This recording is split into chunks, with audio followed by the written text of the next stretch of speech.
मित्रांनो, जगामध्ये जेवढे प्रगतशील देश आहेत ना, त्यांनी या 4 गोष्टींवर इतकं खतरनाक लक्ष दिलेलं आहे. त्याच्यामुळेच त्यांच्या देशाची प्रगती झालेली आहे. चीन, जपान, अमेरिका सारखे हे जे प्रगतशील देश आहेत, त्यांनी या 4 गोष्टींवर खतरनाक फोकस केलेला आहे. पहिली, या लोकांनी शिक्षणावर इतका खतरनाक फोकस केलेला आहे. या ठिकाणाच्या शाळा खाजगी नाही हं.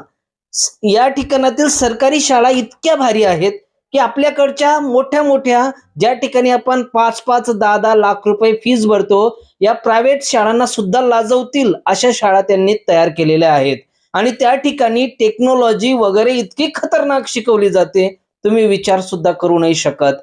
म्हणून हे देश आज प्रगतशील आहेत.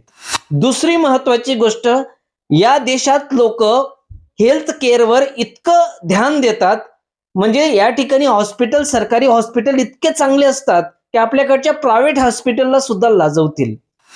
तिसरी आणि महत्वाची गोष्ट, या ठिकाणी जे शेतकरी असतात ना, त्यांना इतकी चांगली सुविधा दिली जाते, वेळेवर लाईट दिली जाते, चांगला भाव दिला जातो, सगळं काही शेतकऱ्यांसाठी चांगलं केलं जातं. म्हणजे शेतकरी सुखी तर देश सुखी असं म्हणतो आपण.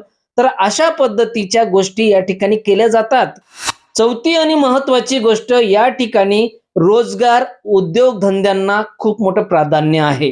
आपल्याकडे जर एखादी कंपनी आपल्याला ओपन करायची असेल तर लाखो डॉक्युमेंट्स आपल्याला घेऊन जावे लागतात. हे डॉक्युमेंट, जीएसटी, हे हा फॉर्म, तो फॉर्म, ते रजिस्ट्रेशन, हे रजिस्ट्रेशन, इतकी प्रोसेस आहे. परंतु अमेरिकेमध्ये एवढी प्रोसेस नाहीये. त्या ठिकाणी इझिली तुम्ही कोणताही बिझनेस उभा करू शकतात. म्हणून हे देश प्रगतशील आहेत. म्हणून आपण मागे आहोत, कारण की या ठिकाणी असलेलं सरकार नालायक आहे म्हणून.